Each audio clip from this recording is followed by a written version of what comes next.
तो hello friends, आज आपण मैंने देखा पाइबे जे आपंकर प्रिय मेघ धारावाहिक मो सिंधुर अधिकार रे आज अध्याय आप देखा पाइबे जे गोटे जबरदस्त सीन रूम रे एका बसी विक्रांत मुक्ति को डाक सरी मागुवे।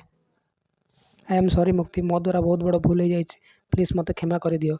किंतु सही समय मुक्ति रूम को पहुँचे एवं मुक्ति को देखी विक्रांत बहुत डरीजे एवं मुक्ति कहे जे क्यों भूल क्षमा मागुछ तुम, जो भूल पाई मोर जीवन आज नष्ट हो जाए से भूल तुम क्षमा मागुछ, मुझे सहजरे तुमको छाड़बी। तापर मुक्ति कहते कौन तुम प्रायश्चित कर क्यों कथार प्रायश्चित कर तुम मत पूरा जीवन मारिदेवा चाहूल, मो जीवन नष्ट कर से कर्मर केवे प्रायश्चित ना। तुम जेपरी क्रू कर्म कर तुमको बचार अधिकार ना। प्रायश्चित कथा तो छाड़, तुम जेपरी मत कष्ट देच मुझे तुमको सेपरी कष्ट देवी, तुमको एत सहजरे छाड़बी। यह कथा शुणी विक्रांत सेठार रही लुह गड़ाउछंती एवं मुक्ति प्रतिशोध निआरे जली जली आहरी रागी जाउछंती। तो फ्रेंड्स आपन को कौन लगुच या पर कौन हम आगे को जानवा को हेले हम चैनल को सब्सक्राइब करंतु एवं वीडियो भल लगी वीडियो को लाइक शेयर एंड कमेंट करंतु।